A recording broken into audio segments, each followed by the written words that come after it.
Hello everyone. आज हम लोग हेपेटाइटिस बी वायरस के बारे में पढ़ेंगे। ठीक है, जैसा कि हम लोग पहले लेक्चर में पढ़ चुके हैं हेपेटाइटिस ए वायरस के बारे में, ठीक उसी तरह इस लेक्चर में हम लोग हेपेटाइटिस बी के बारे में पढ़ेंगे।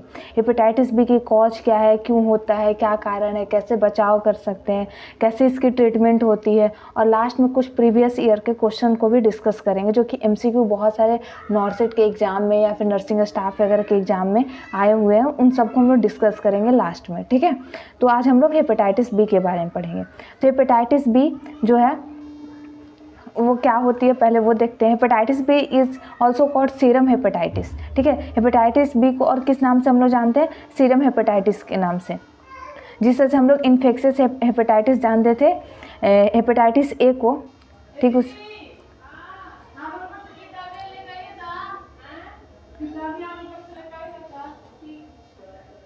जैसा कि हम लोग हेपेटाइटिस ए जो था, ठीक है, हेपेटाइटिस ए, ठीक है, हेपेटाइटिस ए जो था उसको हम लोग बोलते थे इन्फेक्शियस हेपेटाइटिस। किसके नाम से जानते थे? इन्फेक्शियस।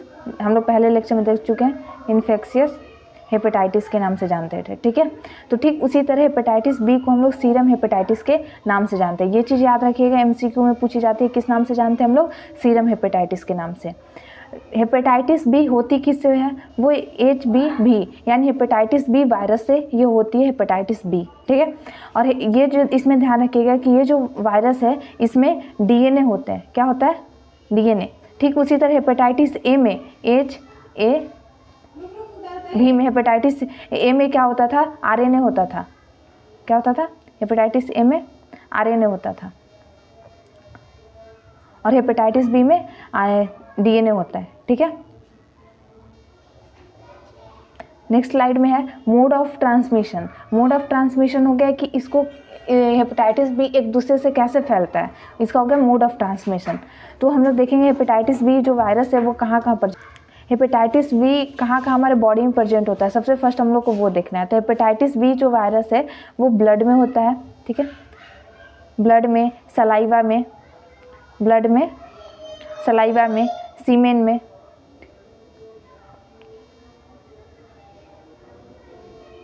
ब्लड में, सलाइवा, सीमेन में, मेल के जो सीमेन होते हैं उसमें, वेजाइनल डिस्चार्ज में, इन सारी चीज़ों में हेपेटाइटिस बी वायरस अगर कोई भी पेशेंट है उसमें प्रेजेंट हो सकता है। उसके ब्लड में होगा, उसके सलाइवा में होगा, उसके सीमेन में होगा, उसके वेजाइनल डिस्चार्ज में हो सकता है। अगर फीमेल है तो वेजाइनल डिस्चार्ज में।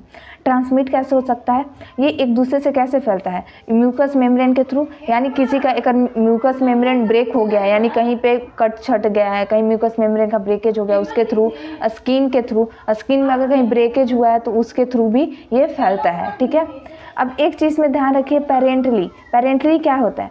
पेरेंटली होता है कि by intimate contact with carrier और दोज विथ एक्यूट डिजीज, मतलब किसी ऐसे पर्सन जिसको ये बीमारी हुई है उसके साथ अगर हम क्लोज कॉन्टैक्ट बनाते हैं। क्लोज कॉन्टैक्ट का मतलब हो गया कि उससे हमारा कोई ब्लड का ट्रांसफ्यूजन हो रहा है, या फिर उसके मुंह में सिक्रीशन, सलाइवा जो लार होता है उसमें भी ये वायरस प्रेजेंट होता है, तो हम उसका कुछ जूठा खा रहे हैं। ठीक है, तो हो सकता है उससे भी हेपेटाइटिस हो सकता है। हो सकता है कि हम उसके क्लोज कॉन्टैक्ट में कभी चोट वोट लगा, हम उससे टच में आ गए, तो भी ये चीज़ हो सकती है। तो जब हम उसके कांटेक्ट में आते हैं ब्लड के थ्रू, इंजेक्शन के थ्रू, किसी भी मतलब इंजेक्शन नीडल के थ्रू, तो ये कहलाता है पेरेंटली ट्रांसमिशन। ठीक है, पेरेंटली ट्रांसमिशन उसे बोलते हैं।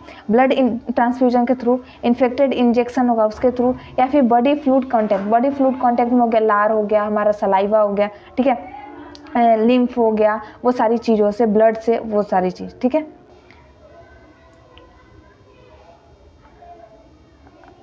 अब हम लोग नेक्स्ट देखेंगे पेरीनेटल। ठीक है, नेक्स्ट क्या है? पेरीनेटल। तो पेरीनेटल क्या होता है? अब पेरीनेटल होता है कि transmission from mothers to infant. Parental था, पेरेंटल में था कि क्लोज कांटेक्ट से या फिर उसके ब्लड से, सलाइवा से वो फैलता था। ठीक है, अब पेरीनेटल शब्द होता है कि हमारे मदर से और बच्चे में वो बीमारी हो रही है कि नहीं। ठीक है, तो अगर mother to infant, mother to बच्चे में होती है तो उसे हम लोग बोलते हैं पेरीनेटल। ठीक है, infection usually is not transmitted, infection जो है usually is not transmitted by umbilical when. जब बच्चा पेट के अंदर होता है, मतलब वोम में होता है, मतलब किसी फीमेल के यूटेरस में बच्चा होता है तब तक ये डिजीज नहीं फैलता। अगर माँ को वो डिजीज है तो नहीं फैलेगा। लेकिन जैसे ही वो बच्चा बर्थ के टाइम बाहर निकलता है, मतलब पास आउट जब होता है, पार्चुरेशन होती है, ठीक है, जब उसका बर्थ का टाइम होता है, ठीक है, तो उस दौरान बच्चे में हो सकता है कि वो डिजीज आ जाए, ठीक है, उस टाइम वो बच्चे में डिजीज आ सकती है। लेकिन जब तक वो बच्चा पेट के अंदर रहेगा, जब तक यूटेरस में रहेगा, तब तक वो डिजीज नहीं होती है। लेकिन जैसे ही उस बर्थ का टाइम होता है, ठीक है, जैसे ही बच्चा बाहर निकलता है तो उस दौरान वो डिजीज हो सकती है, उसे उसका वायरस जो है हेपेटाइटिस बी का वायरस उसके अंदर जा सकता है, ठीक है। During close contact after birth, मतलब दूसरा बोल रहा है कि हो सकता है कि बच्चा जन्म ले लिया, उसके बाद माँ का दूध पी रहा है, तब हो सकता है, ठीक है। उसके बाद बच्चा उस मदर के साथ क्लोज कॉन्टैक्ट में है, ठीक है, उस क्लोज कॉन्टैक्ट का मतलब कि हम लोग बच्चे को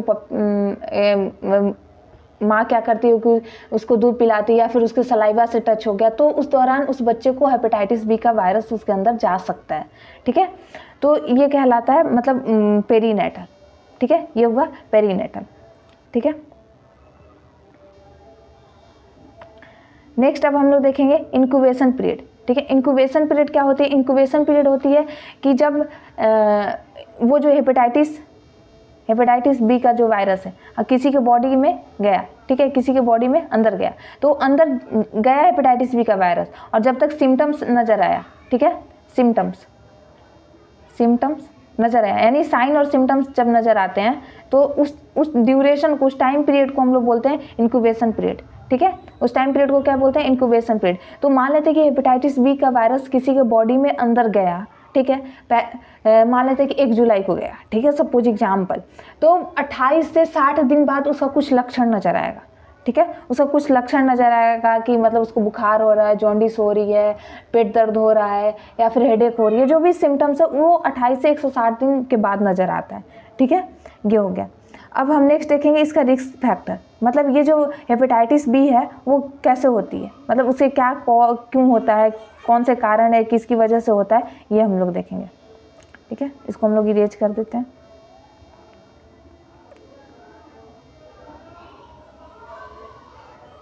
ठीक है। तो अब हम लोग नेक्स्ट देखते हैं इसका रिस्क फैक्टर। तो पहला रिस्क फैक्टर यही है कि ये जो बीमारी है वो blood product and body fluid से फैलती है, यानी हमारे बॉडी का जो भी कोई भी पर्सन है जिसको ये बीमारी हुई है, ठीक है, जिसको ये डिजीज हुई है, तो उसके ब्लड से ये बीमारी फैलेगी, ठीक है। उसके ब्लड को अगर हम कोई लेता है या फिर उसके ब्लड प्रोडक्ट को, बॉडी फ्लूइड को, तो उससे ये बीमारी फैलेगी। कोई हेल्थ केयर वर्कर है, हेल्थ केयर वर्कर मतलब कि जो स्टाफ हो गए, नर्स हो गए हॉस्पिटल में, डॉक्टर्स हो गए, क्योंकि वो हर रोज़ ऐसे पेशेंट को ट्रीट करते रहते हैं, ठीक है, उनकी ट्रीटमेंट करते हैं, तो हो सकता है उन सारे लोगों को फैल सकती है। या फिर कोई डेंटिस्ट है, अभी मैंने बताया कि ये लार के थ्रू भी फैलता है, यानी सलाइवा के थ्रू भी फैलता है, तो कोई भी डेंटिस्ट जो है वो बकल कैविटी में ही काम करता है, मुंह के अंदर ही काम करता है, तो उस दौरान उसके जो सलाइवा है, जो लार है, उसके थ्रू भी ये हेपेटाइटिस बी का वायरस फैल सकता है। नेक्स्ट है नीडल प्रिक इंजरी, ये बहुत ही कॉमन हॉस्पिटल में, बड़े बड़े हॉस्पिटल में जब काम करते वक्त नर्सेज वगैरह को नीडल प्रिक हो जाती है, यानी इंजेक्शन वगैरह देते हैं, नीडल लग जाती है खुद को, तो उस दौरान भी ये हेपेटाइटिस बी का बहुत ज़्यादा खतरा रहता है। अगर पेशेंट को हेपेटाइटिस बी है तो हो सकता है कि वो वायरस उस पर्सन को हो सकता है जो इसको नीडल प्रिक हुई है, ठीक है। हीमोडायलिसिस में क्या होता है कि हमारी ब्लड के कांटेक्ट में आता है। हीमोडायलिसिस के दौरान क्या होता है कि हमारा जो बॉडी का फ्लूइड है, यानी ब्लड है, वो बाहर की तरफ कांटेक्ट आता है, मतलब बाहर की मशीन वगैरह से कांटेक्ट में आता है। हीमोडायलिसिस का जो मशीन होता है, इंजेक्शंस होती हैं, उन सारी चीज़ों से हमारा फ्लूइड कांटेक्ट में आता है, तो उस दौरान भी हो सकता है। कोई पर्सन है जो कि हेमोसेक्सुअल बाइसेक्सुअल एक्टिविटी शो करता है, मतलब कि वो बहुत ज़्यादा इंगेज रहता है सेक्सुअल बिहेवियर को लेकर, ठीक है, मल्टी सेक्सुअल बिहेवियर रखता है, तो वैसे पर्सन को भी हो सकता है। कोई पर्सन है जो कि आईवी इंजेक्शन ले रहा है, ड्रग्स वगैरह, मतलब कि कोई पर्सन जिसको हमेशा हर वक्त वेन में, ठीक है, इंजेक्शन वगैरह देना पड़ रहा है, दवाइयाँ देनी पड़ रही है वेन में, तो वैसे पर्सन्स को भी ये बीमारी हो सकती है, ठीक है, हो सकती है, मतलब तभी होगी जब वो इन्फेक्टेड नीडल वगैरह यूज हो जाएगी, ठीक है। मतलब कहने का मतलब कि मतलब इंजेक्शन ले रहा है तो सावधानियाँ बरतनी होती है कि मतलब कोई भी अगर पेशेंट है हेपेटाइटिस बी का, तो उसका यूज किया हुआ सामान वो नहीं यूज किया जाए, ठीक है। क्लोज कॉन्टैक्ट विथ कैरियर, अगर कोई कैरियर है, बहुत सारे ऐसे पेशेंट होते हैं जिनमें सिम्टम्स शो नहीं होता है, उन्हें हम लोग बोलते हैं कैरियर, ठीक है। उनमें सिम्टम्स नज़र नहीं आएंगे लेकिन उनके अंदर हेपेटाइटिस बी का वायरस प्रेजेंट रहेगा, उनके अंदर हेपेटाइटिस बी का वायरस प्रेजेंट रहेगा लेकिन उनमें सिम्टम्स नज़र नहीं आएंगे। मदर टू चाइल्ड, अभी हम लोग देखे पीछे मदर टू चाइल्ड भी होती है जिसे हम लोग पेरीनेटल बोलते थे। टैटूइंग, हम लोग टैटू जो कराते हैं उसके थ्रू भी हेपेटाइटिस बी का वायरस हमारे बॉडी के अंदर जा सकता है, ठीक है।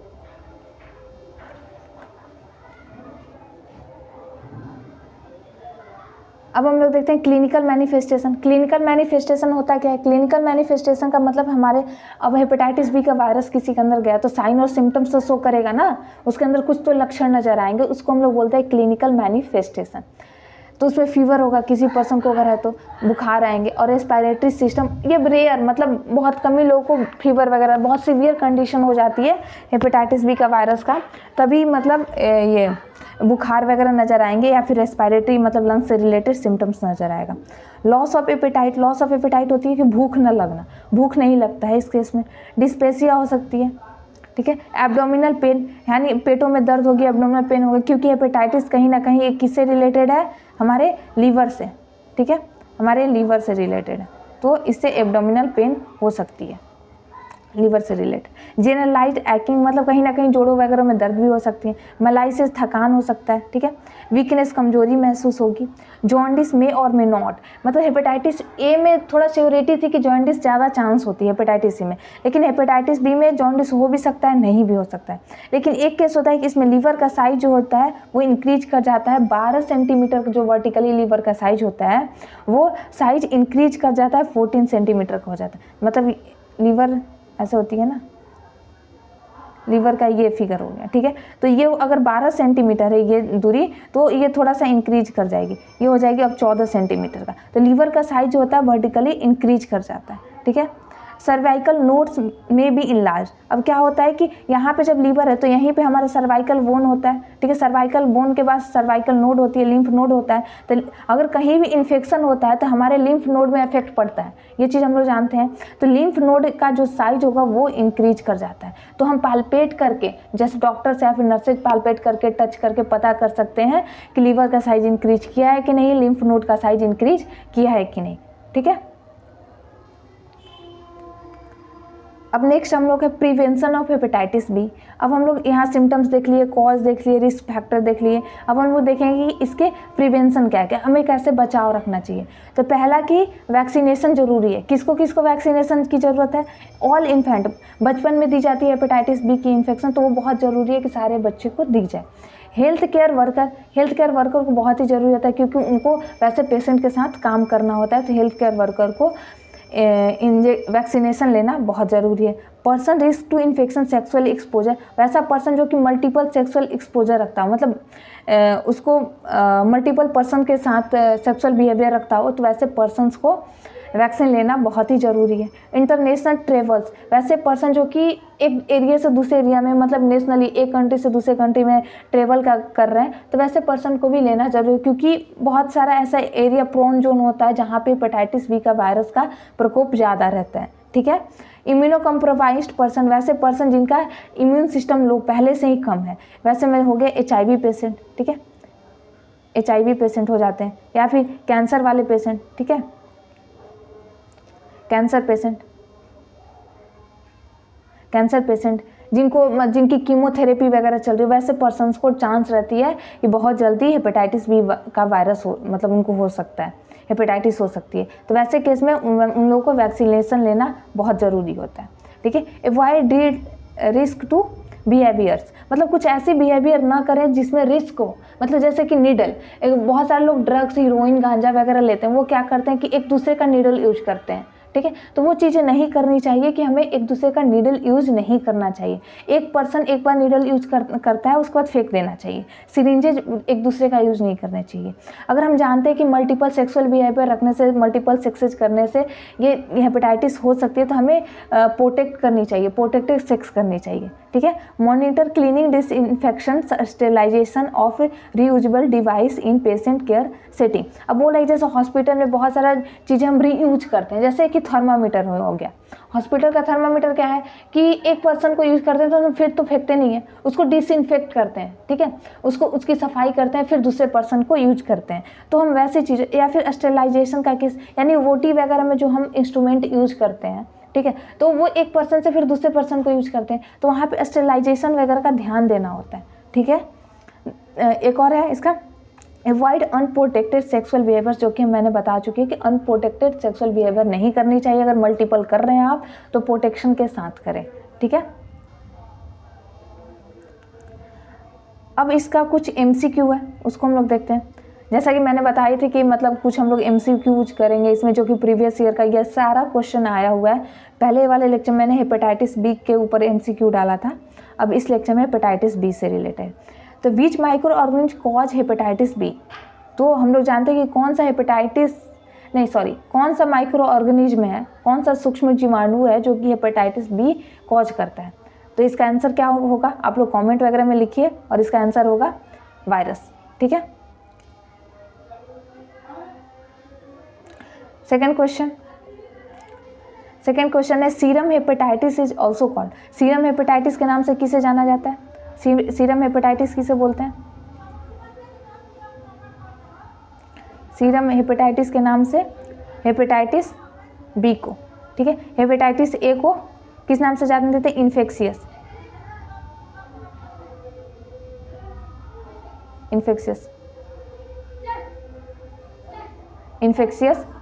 हेपेटाइटिस के नाम से हेपेटाइटिस ए को जानते थे, और हेपेटाइटिस बी को सीरम हेपेटाइटिस के नाम से जानते हैं, ठीक है।